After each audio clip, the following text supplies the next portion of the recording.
الحمد للہ وحدہ والصلاة والسلام علی من لا نبی بعدہ اما بعد فاعوذ باللہ من الشیطان الرجیم بسم اللہ الرحمن الرحیم ولا تقولوا لمن يقتل في سبيل الله اموات بل احیاء ولكن لا تشعرون عن انس بن مالک رضی اللہ تعالی عنہ قال قال رسول اللہ صلی اللہ علیہ وسلم مررت على موسى ليلة أسري بي عند الكثيب الأحمر وهو قائم يصلي في قبره رواه الإمام الهمام المسلم في صحيحه صدق الله العظيم وبلغنا رسوله النبي الأمي الكريم ونحن على ذلك لمن الشاهدين والشاكرين والحمد لله رب العالمين۔ نہ میں کا ذکر نہ پینے کی بات کرتے ہیں، میں کہتے ہیں شراب کو، نہ ہم شرابی ہیں اور نہ شرابیوں جیسی بات کرتے ہیں۔ نہ میں کا ذکر نہ پینے کی بات کرتے ہیں، ہم اہل دل ہیں اسی لیے مدینے کی بات کرتے ہیں۔ نہ میں کا ذکر نہ پینے کی بات کرتے ہیں، ہم اہل دل ہیں اسی لیے مدینے کی بات کرتے ہیں۔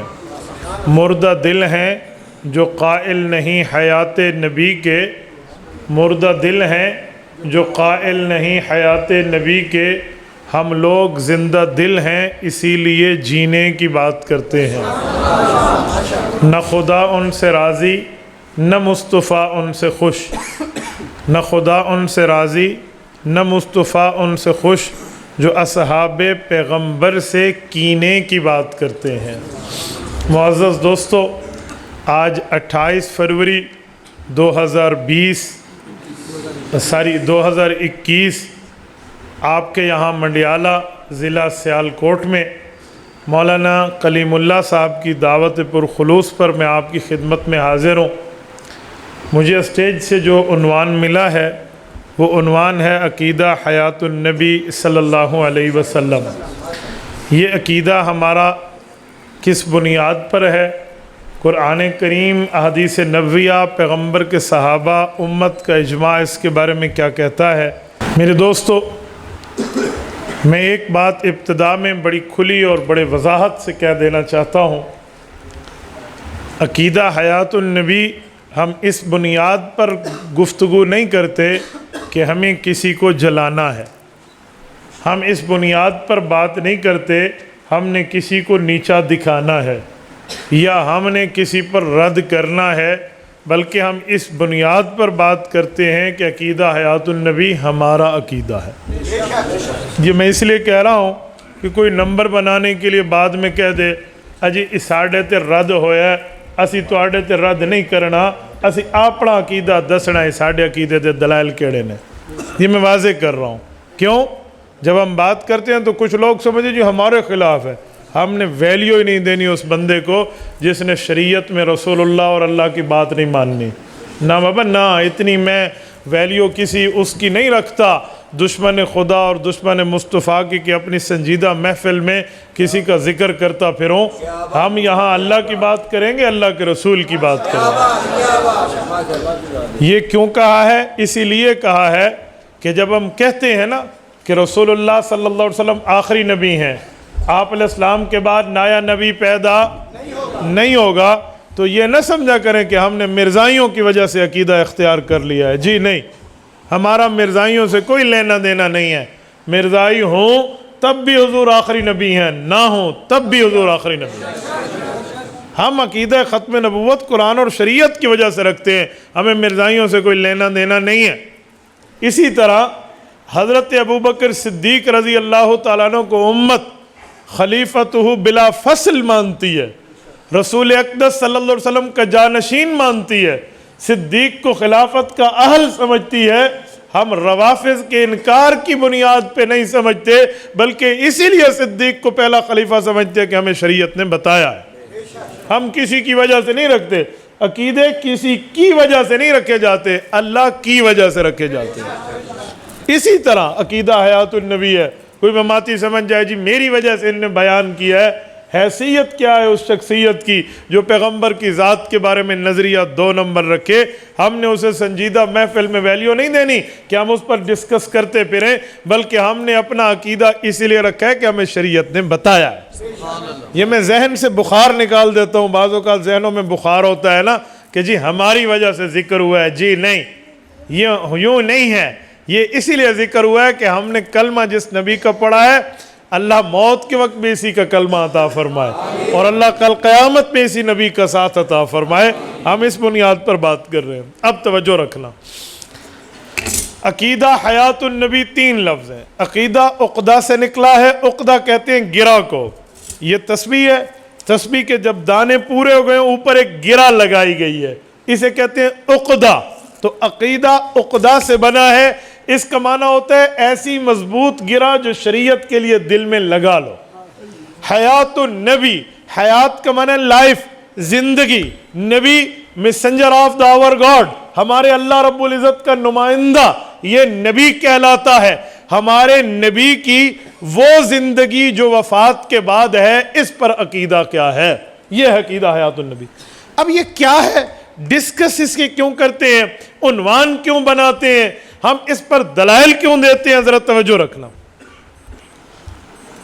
قرآن کریم سورت نمبر 93، سورت نمبر 92، سورت والضحیٰ، پارہ نمبر 30، رب کائنات ارشاد فرماتے ہیں وَلَلْآخِرَةُ خَيْرٌ لَكَ مِنَ الْأُولَىٰ.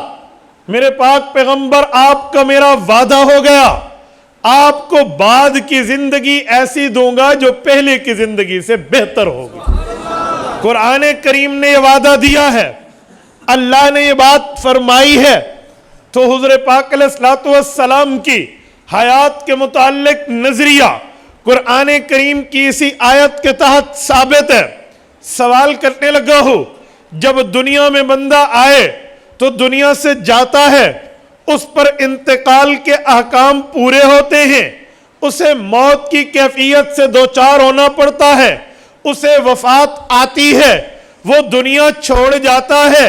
جب عام بندے کا یہ معاملہ ہے، کیا انبیاء کرام کی ذوات قدسیہ کا بھی ایسا مسئلہ ہے؟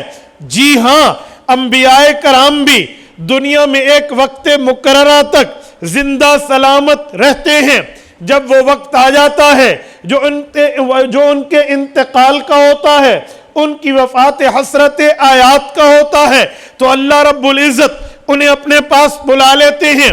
وقت کے نبی پر بھی موت کا وعدہ پورا ہوتا ہے، وقت کے نبی پر بھی وفات کا وعدہ پورا ہوتا ہے.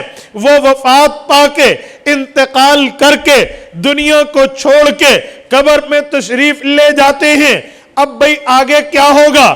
عوام بھی قبر میں جاتی ہے، نبی بھی قبر میں جاتا ہے. بھئی فرق کیا ہے؟ ہم نے کہا موت کے بعد کے فرق کو دیکھنا ہے تو موت کے پہلے کے فرق کو دیکھ لو.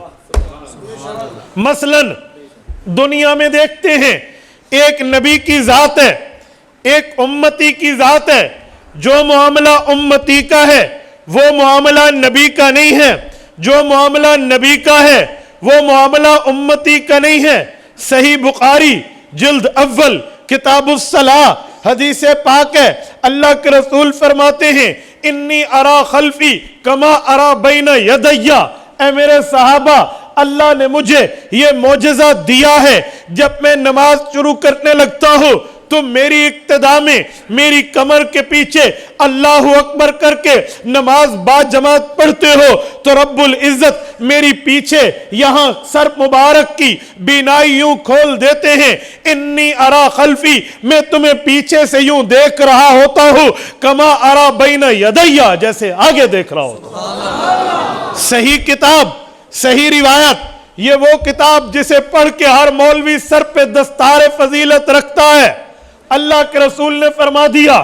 تو فرق ہوا، امتی جب دیکھے سامنے دیکھتا ہے، پیچھے دیکھنے کے لیے اسے اپنے سر کو موو کرنا پڑتا ہے، یوں دیکھے گا پھر پیچھے کچھ نظر آئے گا ورنہ نظر نہیں آئے گا۔ رسالت مآب صلی اللہ علیہ وآلہ وسلم کا رتبہ، درجہ، مقام، مرتبہ، حیثیت، ویلیو یہ ہے، اللہ پاک نے یہ رتبہ دیا، نماز میں جیسے آگے دیکھا ویسے پیچھے دیکھا۔ فرق ہوا نہ ہوا؟ توجہ رکھنا۔ آگے چلیے، اس کے علاوہ بھی کوئی فرق ہے؟ کہا جی ہاں بھائی، وہ کیا؟ جب بندہ کھاتا ہے، بندے کا کھانا بندے کے پیٹ میں جب ڈیزالو ہوتا ہے تو دو طریقے ہیں، یا تو اس کا جو ہے نا کیا کہتے ہیں پیشاب پاخانے کے ذریعے وہ کھانا ڈیزالو ہو کے نکل جاتا ہے، یا کچھ خلیات بچتے ہیں تو بندے کی باڈی میں، بندے کے جسم میں محنت کی وجہ سے، کوشش کی وجہ سے اور کسب کی وجہ سے، تھکنے کی وجہ سے پسینے کے قطرات نکلتے ہیں، پسینے کے قطرات سے بندے کا کھانا ڈیزالو ہو جاتا ہے۔ جب ہمارا پسینہ نکلتا ہے تو پسینے میں کوئی خوشبو ہے یا بدبو ہے؟ ہر بندہ کہتا ہے پسینے میں بدبو ہے۔ اس لیے حکم ہے جب آپ نمازوں میں آؤ، پسینے میں کپڑے شرار بور ہو چکے ہو تو انہیں دھو کر آؤ تاکہ نمازیوں کو تکلیف نہ ہو۔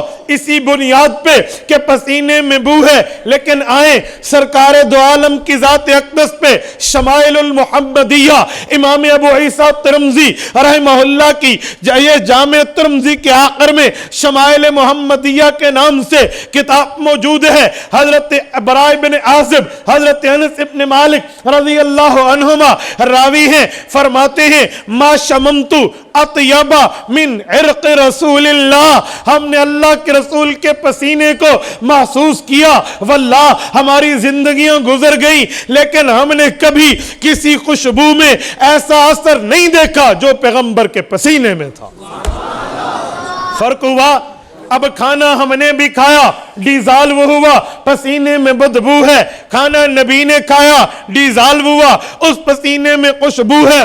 تھوڑا آگے چلیے، جس وقت آدمی تھک جائے کہتا ہے آرام کرتا ہوں، نیند کرتا ہوں، سونا چاہتا ہوں، جب بندہ سو جاتا ہے پھر کیا ہوتا ہے؟ جب بندہ سو جائے تو بندے کا دل بھی سوتا ہے، بندے کی آنکھ بھی سوتی ہے، دل پر بھی نیند تاری، آنکھ پر بھی نیند تاری، لیکن جو وقت کا نبی ہے اس کے معاملے میں اس کی آنکھ پہ نیند آتی ہے، اس کا دل جاگتا ہے۔ نبی جاگے دل تب بھی جاگتا ہے، نبی سو جائے دل تب بھی جاگتا ہے۔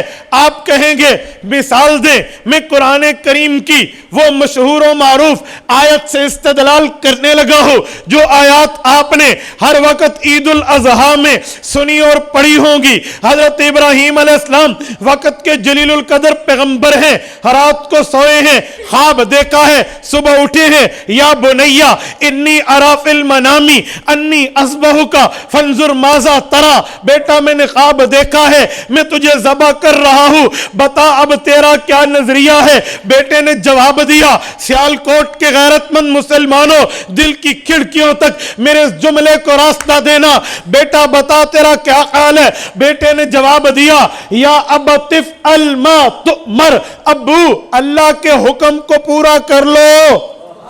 میں پوچھ سکتا ہوں ابراہیم علیہ السلام نے تو نہیں کہا تھا اللہ نے حکم کیا، ان اللہ امرنی ان اذبحک، یوں نہیں فرمایا رب نے حکم اور آرڈر کیا تجھے ذبح کروں، یوں نہیں فرمایا، بلکہ بتایا تھا انی ارا فی المنام I see in the dream، میں نے خواب میں دیکھا ہے۔ ابراہیم بات خواب کی کرتے ہیں، بیٹا بات اللہ کی حکم کی کرتا ہے۔ سوال جواب کی مطابقت نہیں ہے، جو کہا جا رہا ہے وہ نہیں بتایا جا رہا، جو بتایا جا رہا ہے وہ نہیں پوچھا گیا تھا، پھر معاملہ ہے کیا؟ ابراہیم نے کہا انی ارا فی المنامی، میں نے خواب دیکھا، بیٹے نے کہا افعل ما تؤمر، رب کے حکم کو پورا کرو۔ جی نہیں، بظاہر تو تقاضا یوں ہے کہ بیٹا یوں کہتا یا ابت افعل ما رأیت فی المنام، ابو خواب کو پورا کرو۔ یوں نہیں کہا بلکہ کہا افعل ما تؤمر، اللہ کے حکم کو پورا کرو۔ اے خواب اللہ کا حکم کیسے بنا ہے؟ میں نے کہا سنو، یہاں خواب دیکھنے والا سیال کوٹ کا امتی نہیں ہے، یہاں خواب دیکھنے والا جلیل القدر پیغمبر حضرت ابراہیم ہے، اور نبی کے لیے قانون خداوندی یہ ہے، حکمت الہیہ یہ ہے، امر نبوت امر ربوبیت یہ ہے کہ جب نبی سوتا ہے اس کا دل جاگتا ہے تو نبی کا خواب محض خواب نہیں ہوتا، اللہ کا حکم ہوتا ہے۔ افعل ما رأیت فی المنام نہیں، افعل ما تؤمر، اللہ کے حکم کو پورا کرو۔ حکم خواب کیسے بن گیا؟ خواب تو خواب ہوتے ہیں۔ کہا نہیں، اللہ کا حکم ہے۔ جب حضرت ابراہیم علیہ السلام، حضرت اسماعیل علیہ السلام، ان کے ساتھ معاملہ یہ ہے تو ہمارے پاک پیغمبر تو امام الانبیاء ہے، رسول اللہ تو سرتاج انبیاء ہے، رسول اللہ انبیاء کے رہبر، قائد، رئیس اور لیڈر ہے، ان سے درجے میں اعلیٰ، اولا، افضل، اکرم، اشرف ہیں۔ تو میرے پاک پیغمبر کا رتبہ، آؤ صحیح بخاری کھولتے ہیں، جلد نمبر 1 کتاب الصلاۃ کھولتے ہیں۔ حضرت رسول اللہ صلی اللہ علیہ وسلم نے عشاء کی نماز پڑھی، گھر تشریف لائے، اللہ کے رسول سونے لگے۔ اماں جان عائشہ صدیقہ رضی اللہ عنہا، آپ کی اور میری اسلامی امی جان فرماتی ہیں، میں نے عرض کیا اتنامو قبل ان تؤتر، ابھی تو آپ نے وتر ادا نہیں فرمائے، آپ سونے لگے۔ حضور پاک نے فرمایا مجھے سونے دو، اللہ کے رسول سو گئے۔ حضرت بلال کہتے ہیں حتی سمعت غطیتا، میں نے پیغمبر کی گہری نیند کو ملاحظہ کیا۔ حضور پاک اٹھے ہیں، وتر بھی پڑھے ہیں، اس کے بعد صبح کی نماز پڑھانے کا وقت آیا تو بغیر وضو تازہ کیے اللہ کے رسول نے نیند کے بعد نماز پڑھا لی۔ بلال کہتے ہیں رضی اللہ عنہ، پیغمبر بغیر وضو تازہ کیے نماز پڑھا رہے، میرے دل و دماغ میں ایک کشمکش سی چل رہی۔ بلال کیا ہو گیا؟ وہ کشمکش کیا ہے؟ کہنے لگے میں نے دل میں سوچنا شروع کیا۔ بلال دو باتیں ہیں، یا تو اللہ کے رسول بھول گئے ہیں، وضو تازہ نہیں کیا، یا آج کے بعد وضو کی چھٹی ہے، اللہ نے وضو کا حکم اٹھا لیا ہے، پیغمبر ابھی سلام پھیریں گے، نماز کو کمپلیٹ فرمائیں گے تو ہمیں دو میں سے ایک بات سمجھ آ جائے گی۔ انہوں نے انتظار کیا، رسول اللہ نے نماز کا سلام پھیرا، حضرت بلال آگے ہوئے، یا رسول اللہ رب نے حکم اٹھا لیا یا آپ بھول گئے؟ فرمایا کیا کہہ رہے ہو؟ کہ یا رسول اللہ آپ نے وضو تازہ نہیں کیا، نیند مبارک فرمائی، اٹھ کے ہمیں نماز پڑھا دی، وجہ کیا ہے؟ یا تو بھولے ہیں کہ وضو کرنا تھا نہ کر سکے، یا اللہ نے وضو کا حکم اٹھا لیا تو ہمیں بھی ارشاد فرما دے کہ بلال نہ میں بھولا ہو نہ اللہ نے وضو کا حکم اٹھایا ہے۔ یا رسول اللہ پھر تو آپ نے وضو تازہ نہیں کیا، اس میں کون سا راز پنہا ہے؟ اس میں کون سی ریزن ہے؟ اس کا کون سا سبب ہے؟ اس کی کون سی وجہ ہے؟ اس بارے میں کوئی امر ارشاد فرما دے۔ اللہ کے رسول نے فرمایا نحن معاشر الانبیاء، آپ امت ہو، ہم لوگ نبی ہیں، ان عینایا تنامانی ولا ینام قلبی، نبی کے لیے رب کا قانون یہ ہے، امتی کے لیے رب کا قانون یہ ہے، الگ الگ بتایا کہ جب امت سوتی ہے امتی کی آنکھ پر بھی نیند ہوتی ہے، امتی کے دل پر بھی نیند ہوتی ہے، اس لیے نیند امت میں، امتی کی نیند میں امت کا وضو ٹوٹ جاتا ہے۔ لیکن جب نیند کی باری آئے انبیاء کی تو نبی کے لیے قانون یہ ہے ان عینایا تنامان، نیند آنکھ پہ آتی ہے، ولا ینام قلبی، دل جاگتا ہے، نبی جاگے دل تب بھی جاگتا ہے، نبی سو جائے دل تب بھی جاگتا ہے، اسی لیے نبی کے جاگنے پر نبی کا وضو نہیں ٹوٹتا، نیند میں دل جاگنے پر وضو نہیں ٹوٹتا۔ اچھا ہو گیا؟ فرق ہوا نہ ہوا؟ توجہ رکھنا، فرق ہوا نہ ہوا؟ آپ جواب نہیں دیتے؟ ہاں سارے بولیے، مجھے جواب دینا، میں سمجھتا ہوں نیند کا وقت ہے۔ میں نے پہلے ان حضرات سے عرض کیا تھا میری گفتگو قصوں پر مشتمل نہیں ہوتی، دلائل، ایویڈنس اور ثبوت پر مشتمل ہوتی ہے۔ مجھے جیتا جاگتا مجمع دو، مجھے آپ جلدی بٹھاؤ۔ انہوں نے کہا جی آپ کا آخری بیان ہے، آخری بیان کا یہ مطلب تھوڑی ہے کہ رات 12 بجے بٹھانا ہے۔ جیتے جاگتے مجمع میں دلائل سے گفتگو ہو، اللہ کی قسم عقیدہ حیات النبی روزے روشن کی طرح سمجھ ہے واللہ اس دلائل پر ہم لوگ گفتگو کرتے ہیں علماء دیوبند. میں کہتا ہوں اس دھرتی پر کسی ماں کی کوکھ نے آج تک وہ بیٹا نہیں جنا جو دلیل کی دنیا میں کسی دیوبندی عالم کو پھنسا جائے.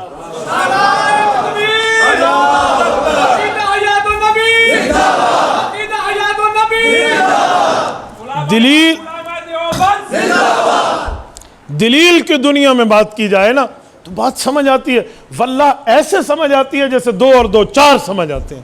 لیکن جیتا جاگتا مجمع ہونا، ٹائم آپ عنوان آپ کی مرضی کا، یقین مانے میں نے کبھی اسٹیج کے دیے ہوئے عنوان کی مخالفت نہیں کی. ہم پورے دین کے دائی ہیں.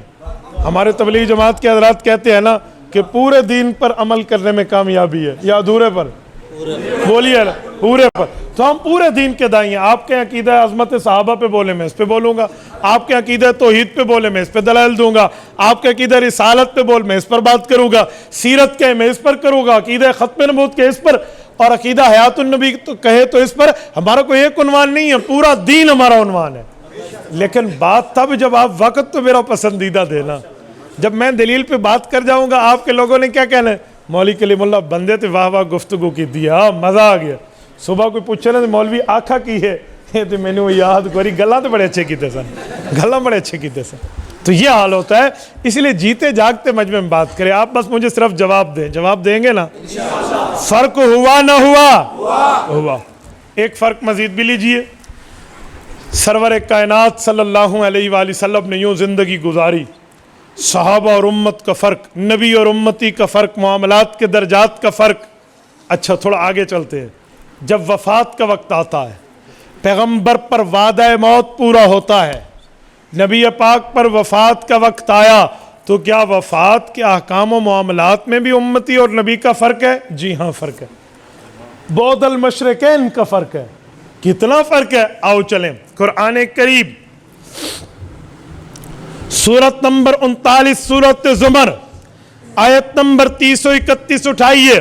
رب کائنات ارشاد فرماتے ہیں، توجہ، رب کائنات ارشاد فرماتے ہیں انک میت و انہم میتون. قرآن کریم کی آیت پڑھی تو جاتی ہے، اے کاش سمجھی بھی جائے، سمجھائی بھی جائے، بتلائی اور سنائی بھی جائے، اور واضح کر کے دکھائی بھی جائے کہ اللہ رب العزت نے اس آیت میں کون سے رموز، کون سے احکام، کون سے بیان، کون سی باتیں، کون سے ارشادات اس میں چھپا کے رکھے ہیں. قرآن کریم کہتا ہے انک میت و انہم میتون. میرے پاک پیغمبر آپ نے بھی وفات پانی ہے، وانہم میتون، دوسرے لوگوں نے بھی وفات پانی ہے. سیالکوٹ کے دوستو توجہ رکھنا، میں پڑھے لکھے مجمع سے مخاطب ہوں.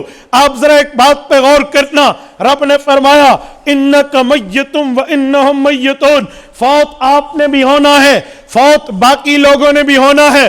اللہ پاک نے موت کا لفظ 2 دفعہ کیوں بولا؟ انک میت و انہم میتون. ان کے لیے جب عوام کا ذکر آیا لفظ موت علیحدہ، نبی کا ذکر آیا لفظ موت علیحدہ. وجہ کیا ہے؟ ایک لفظ میں کہا جا سکتا تھا انکا وہم میتون، آپ اور یہ دونوں فوت ہوں گے. یہ نہیں کہا آپ بھی فوت ہوں گے، یہ بھی فوت ہوں گے. فرق کیوں کیا؟ اسپیس کیوں ہے؟ فاصلہ کیوں ہے؟ رتبے میں تفاوت کیوں ہے؟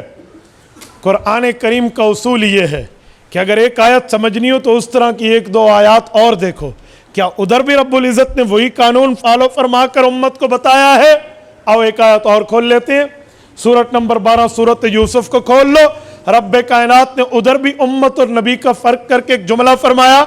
آپ نے بچپن سے قصہ سنا ہوگا کہ زلیخا حضرت یوسف علیہ السلام پر فریفتہ ہوئی تھی.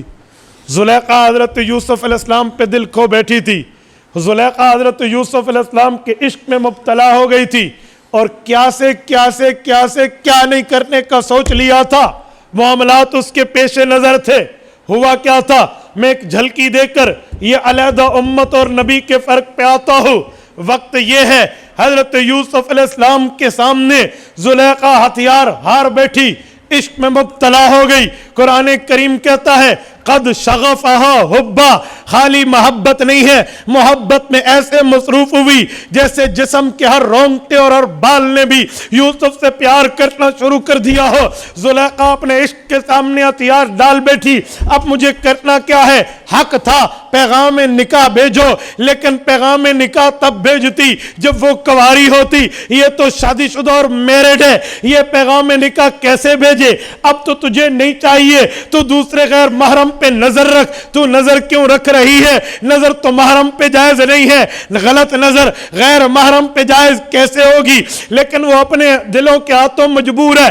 اس نے ایک پلان بنایا، میرے خامد اس دن فلاں جگہ وزٹ کے لیے جائیں گے، بادشاہ خامد ہے، اسے ایک جگہ عزیز مصر کو بھیج دیا، اس نے دربار کو خالی رکھا، شاہی محل کو خالی رکھا، حضرت یوسف علیہ السلام کو بلوایا اور بتایا گیا کہ یاد رکھو جب حضرت یوسف علیہ السلام اندر آئیں گے تو آنے پر کیا ہوگا؟ ایک دروازہ کراس کر کے کمرے میں آئیں گے، پیچھے تالا لگ جانا چاہیے، دوسرا کراس کریں گے تالا، تیسرا تالا، 7 کمروں سے کراس کر کے 7 لاک کروا کے اور رومز کو لاک اپ میں بدل دیا، وہ کمرے کلوز ہو گئے، وہ کمروں کے دروازے بند ہیں۔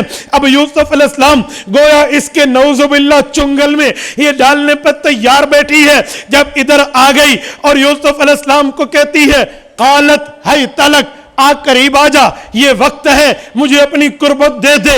حضرت یوسف علیہ السلام نے منظر تو کچھ اور دیکھا، انہوں نے تو سوچا بادشاہ وقت کی بیوی نے مجھے کسی مشورے پہ طلب کیا ہے، میں ان کے دربار میں بیٹھنے والا ہوں، معاملات میرے ہاتھ میں ہیں، لیکن یہاں مشورہ نہیں، یہاں تو دعوت گناہ دی جا رہی ہے، یہ تو دعوت زنا دی جا رہی ہے۔ جو نبوت کی شایان شان نہیں ہے، نبی معصوم ہوتا ہے، رب اس کو گناہ کے قریب نہیں جانے دیتا۔ وَكَذَلِكَ لِنَصْرِفَ عَنْهُ السُّوءَ وَالْفَحْشَاءَ، اللہ اس سے فحشا چیزوں کو، اللہ اس سے گناہ کی چیزوں کو، زنا کی چیزوں کو دور کر دیتے ہیں۔ اب نبی کا معاملہ کیا ہے؟ تو قرآن کریم کہتا ہے، توجہ رکھنا، ایک مسئلہ امتی کا ہے جسے زلیخا کہتے ہیں، ایک مسئلہ نبی کا ہے جسے یوسف بن یعقوب علیہ السلام کہتے ہیں۔ اب یہ دو باتیں ہیں، اس کو دیکھیے، قرآن کریم نے ارادہ زلیخا پر بھی بات کی ہے، ارادہ یوسف علیہ السلام پر بھی بات کی ہے۔ جو دل میں حضرت یوسف کے چھپا تھا اسے بھی کھولا ہے، جو دل میں زلیخا کے چھپا تھا اسے بھی واشگاف کیا ہے۔ رب العزت فرماتے ہیں وَلَقَدْ هَمَّتْ بِهِ وَهَمَّ بِهَا لَوْلَا أَن رَأَىٰ بُرْهَانَ رَبِّهِ کا لوگو ارادہ یوسف نے بھی کیا تھا، ارادہ زلیخا نے بھی کیا تھا۔ اللہ پاک آپ نے دو باتیں کیوں کر دی ہے؟ ایک میں کہہ دیتے وَلَقَدْ هَمَّتْ بِهِ وَبِهَا، دونوں نے ارادہ کیا، آپ نے یوں نہیں کہا، دونوں کو ایک جملے میں ارشاد نہیں فرمایا، آپ نے دونوں کے ارادے کو علیحدہ علیحدہ، ارادہ ارادہ، علیحدہ علیحدہ، لفظ لفظ میں کیوں ذکر کیا ہے؟ جب باری یوسف کی آئی فرمایا وَلَقَدْ هَمَّتْ بِهَا، جب باری زلیخا کی آئی وَلَقَدْ هَمَّتْ بِهِ کہہ کر اس عورت کی بات کی، حضرت یوسف کی آئی وَهَمَّ بِهَا کہہ کر حضرت یوسف کی الگ بات کی۔ ارادہ اس نے کیا، ارادہ اس نے کیا، یوں کیوں نہیں کہا؟ دونوں نے ارادہ کیا۔ قاسم العلوم والخیرات، بانی دارالعلوم دیوبند، حجت الاسلام والمسلمین، حضرت امام مولانا محمد قاسم النانوتوی، اللہ اس کی قبر پہ کروڑوں اربوں رحمت نازل۔ حضرت نانوتوی فرماتے ہیں وجہ شان نبوت، وجہ مقام نبوت، وجہ درجہ نبوت، وجہ رتبہ نبوت، وجہ مرتبہ نبوت تھا۔ کہ وہ کیسے؟ کہ نبی کا ارادہ تھا گناہ سے ہٹوں، زلیخا کا ارادہ تھا گناہ میں پڑ جاؤں۔ جب ارادوں میں فرق آیا تو اللہ پاک نے الفاظ بھی علیحدہ علیحدہ اتارے کہ زلیخا کا ارادہ گناہ والا، زنا والا، نافرمانی و خطا والا، اور حضرت یوسف علیہ السلام کا ارادہ گناہ سے چھٹکارے والا۔ اور یوں ہوا، یوں پھرے دروازے کی طرف، انسانی آنکھ نے کہہ دیا دروازہ بند ہے، چابی آپ کے پاس نہیں ہے، کیا سے کیا ہو سکتا ہے؟ حضرت یوسف علیہ السلام نے معاملہ مسبب الاسباب پہ ڈالا اور دروازے کی طرف بڑھے، کہا میرے مولا اس کو کھولنے کی چابی میرے پاس نہیں ہے نا، تو سب چابیوں سے بڑھ کے قدرت رکھتا ہے۔ قریب گئے، تالا ٹوٹا، دروازہ کھلا، دوسرے دروازے پہ تالا ٹوٹا، دروازہ کھلا، 7 دروازوں سے باہر آئے۔ قرآن کہتے ہیں وَأَلْفَيَا سَيِّدَهَا لَدَى الْبَابِ، پیچھے وہ بھی بھاگتی ہوئی آ رہی ہے، اور حضرت یوسف علیہ السلام اور زلیخا نے، عزیز مصر زلیخا نے اپنے خاوند کو اسی دروازے پر دیکھ لیا، اور دروازے پر خاوند نے اپنی بیوی کو حضرت زلیخا اپنی بیوی کو حضرت یوسف کے ساتھ بھاگتے ہوئے دیکھ لیا۔ کیا ہوا؟ اب فوراً پینترا بدلا، ان کیدکن عظیم کا پینترا بدل کے کہا بتائیں میرے سرتاج اس بندے کی کیا سزا ہے جو بندہ آپ کے گھر والوں سے برائی کا ارادہ کرے؟ جھوٹ بولا؟ نہیں تھی عاشق نہیں تھی، حقیقت میں عاشق نہیں تھی۔ قد شغفہا حبا، صرف اوپر سے تھا، یہ نہیں ہوتا۔ عشق تو الزام اپنے سر لیتا ہے، وہ کہتے ہیں جہاں دل جھکے وہاں سر جھکا، وہیں ہاتھ جوڑ کے بیٹھ جا، نہ سوال کر نہ جواب لے۔ یہ عشق ہے، یہ عشق ہے۔ فوراً بدلی، حالات بدلے تو تیرے معاملات بدلے۔ آپ کے گھر والی کے ساتھ جو برا ارادہ کرے اس کی کیا سزا ہے؟ اور فوراً کہا، یہ تو تھوڑی سی ڈنڈی ماری نا، پھر اپنی محبت تھی وہ غالب آئی، کہا یا تو کچھ سزا دے دیں یا جیل میں ڈال دیں، قتل نہیں کہا۔ اچھا، اب یوسف علیہ السلام کے سامنے اس نے نظر رکھی کہ آپ کیا کہتے ہیں؟ حضرت یوسف نے فرمایا میں نے اللہ کے حوالے کیا معاملہ۔ فوراً وَشَاهِدَ شَاهِدٌ مِّنْ أَهْلِهَا، زلیخا کا فیملی ممبر، ایک بچہ شیرخوار روتا ہوا بول پڑا کہ دیکھو ان کان قمیصہ قد من دبر، کپڑے کو جو پھٹا ہوا ہے نا، یہ آگے سے پھٹا ہے یا پیچھے سے پھٹا ہے؟ اگر آگے سے پھٹا ہے تو یوسف علیہ السلام کی غلطی ہے نعوذ باللہ، اور اگر مرد کا کپڑا پیچھے سے پھٹا ہے تو عورت نے پکڑا ہے، دعوت دی ہے۔ دیکھا گیا تو قرآن کہتے ہیں قد من دبر، پیچھے سے ہی پھٹا تھا، پکڑی گئی۔ بادشاہ نے نک کٹائی کی وجہ سے انہیں جیل میں ڈال دیا کہ بیوی کی عزت خاک میں نہ ملے، تو آدھی سود ملا بیٹھی ہے۔ میری بات کا مطلب واقعہ سنانا نہیں ہے، یہاں سے ایک لفظ نکالنا ہے، وَلَقَدْ ہَمَّتْ بِهِ وَهَمَّ بِهَا، ہم کہتے ہیں ارادے کو، وَلَقَدْ ہَمَّتْ بِهِ، زلیخا نے ارادہ کیا، وَهَمَّ بِهَا، یوسف علیہ السلام نے ارادہ کیا۔ میرے مولا ایک ہی لفظ میں بول دیتے، وَلَقَدْ ہَمَّتْ بِهِ وَبِهَا، انہوں نے آپس میں ارادہ کیا، آپ نے ایک نہیں کہا۔ وجہ حضرت نانوتوی کہتے ہیں شان نبوت کا ارادہ اور امتی کا ارادہ اور ارادوں میں فرق تھا، ایک جگہ گناہ ایک جگہ چھٹکارا، تو علیحدہ علیحدہ لفظ بولا۔ آ جاؤ اس آیت پہ، انکا میتم و انہم میتون، نبی کی موت جدا امتی کی موت جدا تھی، تب علیحدہ علیحدہ لفظ بولا۔ سمجھ آ گیا کہ امتی اور نبی کی موت میں فرق ہے، اس لیے امت کی باری آئی تو موت کا الگ لفظ، نبی کی وفات کی باری آئی تو الگ لفظ۔ وہ کون سے فرق ہیں جو نبی اور امتی کی موت میں ہیں؟ آؤ سنو، جب امتی وفات پا جائے، جنازہ پڑھا جاتا ہے، 4 تکبیریں کہی جاتی ہیں، سبحانک اللہم بحمدک و تبارک اسمک و جل ثناؤک ولا الہ غیرک پڑھا جاتا ہے، اللہم صلی اللہ کہہ کے نماز والا درود پاک پڑھا جاتا ہے، اللہم اغفر لحینا و میتنا کہہ کر دعا واسطے حاضر میت کے لیے مانگی جاتی ہے، اس کے بعد 4تھی تکبیر کہہ کر سلام پھیرا جاتا ہے۔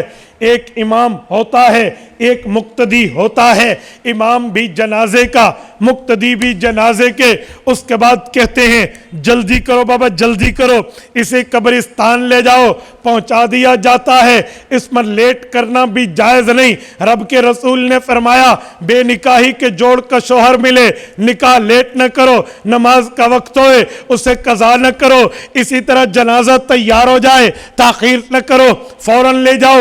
ذرا آؤ پیغمبر کی ذات پہ، کیا ادھر بھی یہ باتیں فالو کی گئیں؟ تاریخ کی کتابوں میں دیکھو رسول اقدس صلی اللہ علیہ وسلم نے وفات پائی ہے، اللہ کے رسول کے جنازے کے لیے نہیں کہا گیا جلدی کرو، 3 دن تک صحابہ نے سلام پڑھا ہے. کیوں؟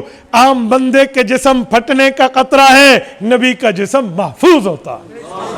اچھا آگے جب معاملہ آئے جنازے کا، بھئی جنازہ گاہ لے جائیں گے، فلاں جنازہ گاہ میں اتنے بجے جنازہ ادا کیا جائے گا. جی نہیں، پیغمبر کے لیے حکم ہے ما دفن نبی الا حیث یموت. حضرت صدیق اکبر کی روایت ہے، مسند دیلمی مسند الفردوس میں ہے، نبی کو لے جایا نہیں جاتا، جہاں وفات ہو وہیں قبر بنتی ہے. اچھا ایک فرق اور بھی ہے، جنازہ کون پڑھائے گا؟ کہ جنازہ کون پڑھانا کیا ہوتا ہے؟ نبی کے جنازے میں کون امام اور کون مقتدی؟ جی نہیں، نبی کا جنازہ ہوگا، بچے آئیں گے، بوڑھے آئیں گے، جوان آئیں گے، عورتیں آئیں گی، ٹولی ٹولی میں آ کر نبی پر صلاۃ و سلام پڑھیں گے اور چلے جائیں گے. رسول اللہ کے جنازے میں کوئی امام نہیں ہے، حضور پاک کے جنازے میں کوئی مقتدی نہیں ہے، حضور کے جنازے میں صفے نہیں ہیں، سبحانک اللہم نہیں ہے، اللہم اغفر لحینا نہیں ہے، چوتھی تکبیر کے بعد سلام پھیرو نہیں ہے. تو نبی کی تو موت کے معاملات میں فرق ہے. اچھا کہ جی ہاں قبر بھی وہیں بنے گی جہاں اللہ کے رسول کی وفات ہوئی ہے. یہ مرزا قادیانی کی نبوت کاذبہ پہ جب ہم تردیدی ٹھوکر مارتے ہوئے اڑاتے ہیں تو ایک دلیل یہ بھی دیتے ہیں کہ مرزا مرا کہاں تھا؟ لیٹرین میں. تو قبر بھی وہیں بناتے ہیں، مزار مرزا ان دا واش روم، نام نا آپ نے تو نہیں بنائی. اسے تو ایک شاعر نے کہا کہ مرزا جو ہوتا خدا کا نبی، مرزا جو ہوتا خدا کا نبی تو ٹٹی میں گر کر نہ مرتا کبھی. یہ تو ہم دلیل دیتے ہیں، ہم کہتے ہیں مرزے کی جھوٹی نبوت کو اس دلیل پہ ہم یوں اڑاتے ہیں جیسے چٹیل میدان میں فٹ بال کو شاٹ مارا جاتا ہے. یہ جھوٹے کذاب، اس کی نبوت، اس کی بنیاد. تو رسول اللہ صلی اللہ علیہ وسلم کی قبر مبارک پہ مشورہ ہوا تو حضرت صدیق اکبر نے حدیث سنا دی کہ میں نے اللہ کے رسول سے سنا، رسول اللہ صلی اللہ علیہ وسلم نے یہ بتایا، قبر وہیں بنی جہاں رسول اللہ کی وفات ہوئی. فرق ہوا نہ ہوا؟ تو نبی اور امتی میں تو فرق ہے. اور ایک جملہ میں مزید کہتا ہوں، نبی اور امتی کے فرق اور بھی ہیں. بابا وہ کیا ہے؟ یوصیکم اللہ فی اولادکم للذکر مثل حظ الانثیین. قرآن کہتا ہے جب بندے کی وفات ہو جائے، وفات کے بعد اس کی میراث تقسیم ہوگی، اس کا ورثہ بٹ جائے گا، ڈیوائیڈ کریں گے. کیوں بھئی؟ اب ورثہ کا حق ہے. ذکر مثل حظ الانثیین، بیٹے کا ڈبل اور بیٹی کا سنگل. یہاں ایک جملہ کہہ دوں، کچھ لوگ کہتے ہیں بیٹی کا سنگل کیوں ہے، کمزور ہے، اس کے ساتھ تعاون کرو. میں نے کہا اسے اس کے خاوند کی طرف سے بھی تو حصہ ملنا ہے نا حق مار میں، اسی لیے اس کا سنگل رکھا، بھی ادھر ملے گا، ڈبل ہو جائے گا. مرد کو ڈبل دیا کہ اس نے حق مار میں دینا ہے، اس کا پھر سنگل ہو جائے گا. یہ الزام نہ لگانا اسلام پر کہ سنگل کیوں ڈبل کیوں. میرا یہ عنوان نہیں ہے، میں نے صرف ٹچ کیا اس عنوان کو. توجہ، تو میراث کی تقسیم. اچھا اب نبی کی ذات پہ آئیں. حضرت ابوبکر صدیق کی روایت ہے، اللہ کے رسول نے فرمایا نحن معاشر الانبیاء لا نورث ولا نورث ما ترکناہ صدقہ. ذوق تازہ ہے آپ کا؟ میں نے جواب 4 بندوں سے نہیں پوچھا. ذوق تازہ ہے؟ میں ابھی دیکھ رہا تھا کون کون سو رہا ہے. مروت اور شرم کی وجہ سے چپ ہو گیا، ورنہ اسٹیج پہ سونے والے کو ابھی دکھا سکتا ہوں، نہیں تو ویڈیو ریورس کر کے نہ دکھاؤں تو پھر کہنا. میری نظر ہر طرف ہوتی ہے، اس لیے کہتا ہوں جلدی بٹھاؤ، اس لیے کہتا ہوں. پھر دلیل سمجھ نہیں آتی، پھر خالی سبحان اللہ ماشاءاللہ واہ واہ ریڑے پھیر دیتے ہیں، یہی ہوتا ہے. سمجھ وجہ میں کچھ نہیں آتی. میں گفتگو وکیلانہ انداز میں اس طرز پہ کرتا ہوں کہ آپ یہ گفتگو یاد کر کے کل آگے بتا سکیں. کبھی آپ میرے بیان میں نہیں دیکھیں گے ہاتھ اونچی کر کے سبحان اللہ کہو، میں نے کبھی نہیں کہلوایا. نعرے کا جواب دو، میں نے کبھی نعرہ نہیں لگوایا. یہ بھائیوں نے اپنے جذبات میں لگائے، میں ان کے جذبات کی قدر کرتا ہوں، میں نعروں والا نہیں ہوں، میں شب جمعہ کا بیان سمجھ کے سنتا اور سناتا ہوں دلیل کی دنیا میں۔ ایک بندہ مجھے کہنے لگا نعرہ نہ ہو تو مزہ نہیں آتا، میں نے کہا ریونڈ اجتماع پہ آتا ہے، ہاں بڑا روحانی ماحول ہوتے میں کتنے نعرے لگتے ہیں، دلیل سمجھ کے سنو، ایمان سمجھ کے سنو۔ تو جب ایمان سمجھ کے سننا ہے تو جسٹ ایک چیز کی نیڈ ہے، وہ ہے توجہ، وہ ہے خیال، وہ ہے دھیان، یہ ہوگا تو بات بنے گی، ورنہ 16 دونے 8 ہو جائے گا۔ 16 دونے 8 ہوتا ہے، کتنا ہوتا ہے 32، ٹھیک ہے 32 چوک، تو 16 دنوں 32 ہے نا، یہاں 16 دونے 8 ہو جائے گا، کوئی حال نہیں ہوتا پھر۔ اس لیے کہتا ہوں جیتا جاگتا مجمع ہو، اے کاش یہ مجھے وقت پہ بٹھاتے نا، میں دلیل آپ کے دماغ میں اتارتا تو آپ کو سمجھ آتی، لیکن اب بھی ایسے ہی ہے، آپ نے میرے اوپر اعتماد کر کے کہنا ہے سچ کہہ گیا ہے، یاد تو کچھ نہیں ہونا، نہیں ہونا، پکی بات ہے۔ میں نے پہلی دلیل کون سی بیان کی، کس پر انگلی رکھوں، اٹھ کر کون بتائے گا، ذرا ہاتھ کھڑا کریں۔ انہیں انشاءاللہ آ گئی ہے نکلنا نے حضرت، میرے روز دا کام ہے، توجہ رکھنا۔ ما ترکناہ صدقہ، ابو بکر نے فرمایا، اللہ کے رسول نے فرمایا ہم انبیاء ہیں، ہمارا ورثہ تقسیم نہیں ہوتا، ہماری جائیداد تقسیم نہیں ہوتی۔ ما ترکناہ صدقہ، جسے ہم چھوڑ جائیں وہ امت پر صدقہ ہوتی ہے۔ میں ایک جملہ کہنے لگا ہوں، اگر ذہن حاضر ہے، حاضر ہے، پیغمبر کی میراث تقسیم نہیں ہوتی بلکہ کیا ہوتی ہے، بولیے بولیے کیا ہوتی ہے، صدقہ۔ توجہ رکھیں، صدقے کے لیے 2 شرطیں ہیں، پھر صدقہ بنتا ہے ورنہ نہیں بنتا۔ یہ میری تسبیح پڑی ہوئی ہے، ایک مولوی صاحب اس کو چوری کرے اور دوسرے کو دے دے، صدقہ بنے گی؟ کسی میت کا مال پڑا ہوا ہے اٹھا کر صدقہ کر دو، صدقہ بنے گا؟ چوری بنے گا۔ تو صدقے کے لیے 2 شرطیں ہیں، لازمی اٹوٹ انگ ہے، وہ ہر صورت اس پہ پائی جائیں گی۔ وہ کیا ہے؟ نمبر 1، متصدق مال کا مالک ہو، جو صدقہ کر رہا ہے نا وہ اس چیز کا مالک بھی ہو۔ نمبر 2، وہ زندہ بھی ہو۔ نہیں سمجھے؟ کتنے سمجھے ہو تسی؟ اے نیندر دا سر نبی زندہ ہے۔ متصدق کا مال صدقہ تب بنتا ہے جب وہ اپنے مال کا مالک بھی ہو اور وہ زندہ بھی ہو۔ حضور نے فرمایا میرا مال میراث نہیں بنتا، وہ صدقہ بنتا ہے۔ پتہ چلا نبی کی وفات سے نبی کی ملکیت ختم نہیں ہوتی، نبی کی وفات کے بعد بھی نبی کو زندگی حاصل ہوتی ہے، ورنہ صدقہ بنتا نہیں ہے، ورنہ کسی اور دا مال کسی اور نو دینا ہے۔ پھرتے راہ جاتی ہوئی بکری اٹھا کے دے دو، مولوی صاحب آپ کو ہدیہ ہے۔ اگر مولوی صاحب کو پتہ ہے میں نے چوری کی ہے تو یہ بھی گناہگار، میں بھی گناہگار، انہیں نہیں پتہ تو ان کا گناہ بھی مجھے ملے گا کہ میں غلطی کی بنیاد بن رہا ہوں۔ نبی کا مال امت کے لیے صدقہ بنتا کیسے ہے؟ اگر پیغمبر دنیا سے وفات پا جائے اور اپنے مال کے مالک ہی نہ ہو تو میراث بنے گی، اور میراث بنتی نہیں ہے، بنتا صدقہ ہے۔ تو پتہ چلا نبی اپنے مال کے وفات کے بعد مالک بھی ہیں اور زندہ بھی ہیں۔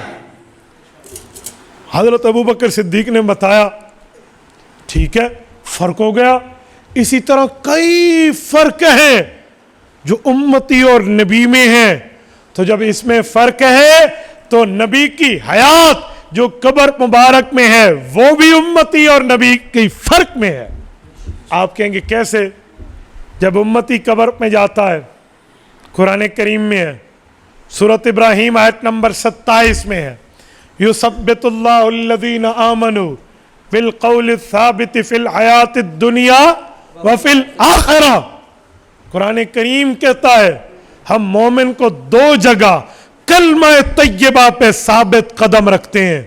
میرے مولا، میرے دوستو ذرا توجہ میری طرف رکھیں، جو اٹھنا چاہیں وہ اٹھ جائیں، مجھے نو پرابلم، نو ڈاؤٹ، لیکن جو بیٹھی ہے نا وہ توجہ رکھیں۔ جو ہم مومن کو 2 جگہ ثابت قدم رکھتے ہیں، نمبر 1 دنیا میں، نمبر 2 آخرت میں، فی الحیات الدنیا و فی الآخرہ۔ اللہ دنیا میں ثابت قدم تو سمجھ آتا ہے کہ مومن کلمہ نہیں چھوڑتا، مضبوط رہتا ہے ایمان پر، وہ کہتے ہیں جان تو چلی جائے ایمان نہیں جانے دیں گے. ہے یا نہیں ہے؟ ملک و قوم سکون زیست کا، ملک و ملت و ملک و ایمان سکون زیست کا سامان ہے. ملک میری جان، مذہب میرا ایمان ہے.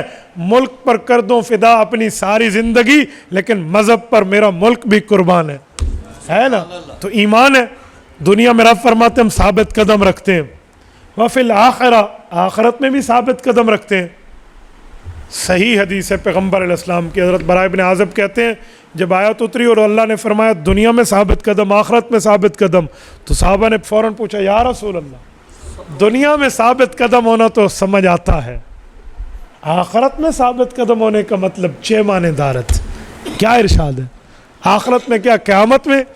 حضور علیہ السلام نے فرمایا جب بندہ اذا اقبر المیت قبر میں جاتا ہے، اتاہ ملکان دو فرشتے آتے ہیں، یقال لأحدہم المنکر وللآخر النکیر، ایک کو منکر کہتے ہیں ایک کو نکیر کہتے ہیں. فیقولان لہو، وہ اسے اٹھا کے کہتے ہیں من ربک، رب کے بارے میں نظریہ دے، من نبیک، نبی کے بارے میں نظریہ دے، وما دینک، اپنے دین کے بارے میں نظریہ اور اپنا عقیدہ بتا. اگر وہ بتا دیتا ہے ربی اللہ کہہ کر، رب میرا اللہ ہے، نبی محمد صلی اللہ علیہ وسلم کہہ کر، میرے نبی حضرت محمد صلی اللہ علیہ وسلم ہے، ودینی الاسلام، میرا مذہب اسلام ہے، یہ کہہ لیتا ہے، فرمایا فذالک قولہ تعالی وفی الآخرہ کا ٹھیک جواب قبر میں دے گا. اسے کہتے اللہ آخرت میں کلمے پر مضبوط رکھتا ہے. یہ تشریح نبوی ہے.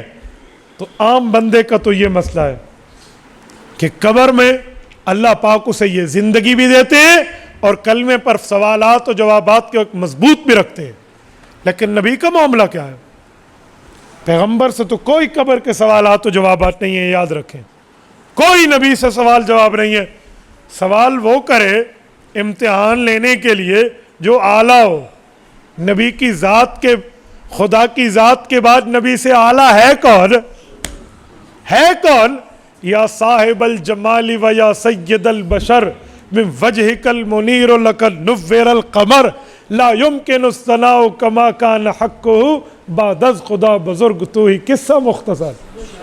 حضور کے بعد اعلیٰ، اللہ کے بعد اعلیٰ کون ہے پیغمبر کے علاوہ؟ تو اس لیے نبی سے کوئی سوال نہیں ہے. تو جب سوال نہیں ہے تو معاملہ چلے گا کیا؟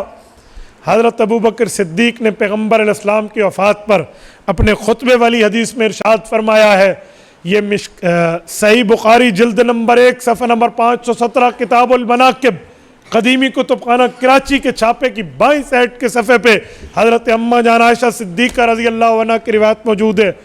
حضرت ابو بکر نے فرمایا حضرت رسول اللہ جب قبر میں جائیں گے، لا یذیقک اللہ الموتتین ابدا، پیغمبر کو قبر میں موت نہیں ہوگی. کہا قبر میں موت سے مراد کیا ہے؟ کہا قبر سے موت کی مراد یہ ہے ان فی القبر موت و حیات غیر الانبیاء. جب سوال و جواب ہو جاتا ہے پھر بندے کو سلا دیا جاتا ہے، نیک ہوتا ہے تو اسے راحت ملتی ہے، برا ہوتا ہے اسے عذاب ملتا ہے. اسے موت ثانی کہتے ہیں. حاشیے نے احمد علی سہارنپوری رحمہ اللہ نے لکھا، حافظ ابن حجر اسقلانی نے لکھا، حضرت ملا علی قاری نے لکھا، علامہ بدر الدین عینی نے لکھا، علامہ زرقانی نے لکھا، امام کرمانی نے لکھا. صحیح بخاری کی اسی حاشیے کی تفسیر میں اسی صفحے پہ لکھا، کہا یہ ہے والآسن ان یقال ان حیاتہ صلی اللہ علیہ وسلم فی القبر لا یتعقبها موت بل یستمر حیا والانبیاء احیاء فی قبورہم یصلون. کہا لوگوں اس کا مطلب یہ ہے جو عام بندے کو سوالات و جوابات کے قبر میں چھوڑا جاتا ہے یا راحت ملتی ہے یا عذاب ملتا ہے، نبی کا معاملہ یوں نہیں ہے. جب نبی قبر میں جاتے ہیں برابر زندگی ملتی ہے کیونکہ تمام انبیاء اپنی قبروں میں زندہ رہتے ہیں. یہ صدیقی فتویٰ ہے. جو صدیق کو مانتا ہے وہ عقیدہ حیات میں صدیق کے فتوے کو بھی سچا مانتا ہے، اور جسے صدیق قبول نہیں ہے مجھے اس کے مذہب کی تصدیق قبول نہیں ہے. جس کے مذہب میں صدیق نہیں اس کے مذہب کی تصدیق نہیں. تو ابو بکر نے تو فتویٰ یہ دیا، قرآن کی آیت کی روشنی میں دیا، پیغمبر کی صحیح حدیث کی روشنی میں دیا. تو نبی کی قبر کے معاملات تو یہ چلتے ہیں اس لیے پیغمبر کو قبر میں حیات ہے. اچھا کسی نے دیکھی بھی ہے؟ جو کہتے ہیں کسے ویکھی ہے. میں نے کہا بعض اوقات بغیر دیکھے بھی بندہ مان لیتا ہے. اجی وہ کیسے؟ ہمارے کندھوں پر کون بیٹھے؟ آپ نے کبھی دیکھا ہے؟ کبھی دیکھا ہے؟ اچھا یہاں بھی میں سوال کروں تو بندہ پھنس جائے گا. کہاں پر بیٹھے ہیں فرشتے؟ بولیے آپ بتائیں. باہر والوں کو کوئی اختلاف تو نہیں ہے کہاں پہ بیٹھے ہیں؟ میں نے اوپر قمیض پہنی واسکٹ پہن لی, اب فرشتہ کہاں ہے؟ وہ تو چھپ گیا ہوگا. کیوں نہیں یار چھپ گیا ہوگا, گزارا کرو. آپ دلیل دیں کہ وہ پھر بھی کندھے پہ ہے واسکٹ پہننے کے بعد بھی. دلیل ہے کندھے پر, تو میں نے اب ہاتھ کہاں رکھا ہوا ہے؟ تو آپ کیوں نہیں کہا واسکٹ پر؟ آپ کہتے ہیں نا واسکٹ پر, کندھے پہ ہے یا واسکٹ پہ؟ تو جب واسکٹ آ گئی تو اگر حضور علیہ السلام نے حضرت حسن حسین کو کندھے بٹھایا تھا, فرشتے کہاں گئے تھے؟ پولیس والے تفتیش کرنے کے لیے الٹا لٹکا دیتے, فرشتے بھی لٹک جاتے. آپ نہانے کے لیے واش روم میں جاتے, شاور سے نہاتے, فرشتے گیلے ہوتے؟ بولیے کیا کہتے ہیں؟ ایمان بالغیب رکھو. جواب ہو گیا نا سب کا, ایمان بالغیب رکھو. ہماری سمجھ سے باہر کی باتیں. تو جب یہ نہیں دیکھا آپ نے مان لیا, تو پیغمبر کی قبر کی زندگی قرآن اور حدیث کہتا ہے تو ہم نے آنکھوں سے نہیں مانی, تو نہیں دیکھی تو کیوں نہیں مانتے؟ یہاں بھی مان لیں, یہاں بھی مان لیں, بات فائنل ہو جائے گی. اچھا میں ایک بات مزید کہتا ہوں, کسی نے دیکھی بھی ہے پیغمبر کی قبر کی حیات؟ میں نے کہا جی ہاں دیکھی ہے. کس نے دیکھی ہے؟ ان آنکھوں نے دیکھی ہے جن جیسی آنکھیں اس کائنات میں کوئی نہیں ہے, جو میں نے حدیث خطبے میں پڑھی ہے. صحیح مسلم کی روایت ہے, جس صحیح مسلم کو پڑھ کے مولوی کے سر پہ دستار فضیلت سجتی ہے. حضرت انس ابن مالک فرماتے ہیں, صحیح مسلم جلد نمبر 2 صفحہ نمبر 268 کتاب الفضائل باب فضائل موسیٰ. حضرت انس فرماتے ہیں رسول اللہ صلی اللہ علیہ وسلم نے فرمایا, مررت علی موسیٰ لیلتن اسری بی. حضرت موسیٰ علیہ السلام کی قبر کے قریب میں گیا, معراج کی رات وہاں سے گزرا. اندل الکثیب الاحمر, 7 سرخ رنگ کا ٹیلا تھا. وَهُوَ قَائِمٌ يُصَلِّي فِي قَبْرِهِ, وہ اپنی قبر میں نماز پڑھ رہے تھے. کسے پیر فقیر نہیں ویکھیا, امام الانبیاء ویکھیا ہے, رسول خدا ویکھیا ہے, رسول اللہ صلی اللہ علیہ وسلم نے خود دیکھا ہے. کون کہے گا روایت ضعیف ہے؟ کون کہے گا سمجھ نہ سکے؟ کون کہے گا معاملے کی تہ تک پہنچ نہ سکے؟ اور جن کا کلمہ پڑھا, جن کے لیے تو نے اور میں نے نیت کی ہے کل قیامت میں سفارش کی, اللہ ہم سب کو عطا فرمائے. انہوں نے دیکھا ہے, قبر میں نماز پڑھتے دیکھا ہے. ایک مواتی مجھے کہنے لگا مولوی صاحب ایک بات پوچھوں. میں نے کہا بڑے شوق سے. ہنس کے پوچھو گے تو جواب بھی ہنس کے ملے گا, ٹھیک ہے؟ کہتے جی پوچھو. میں نے کہا جی پوچھے.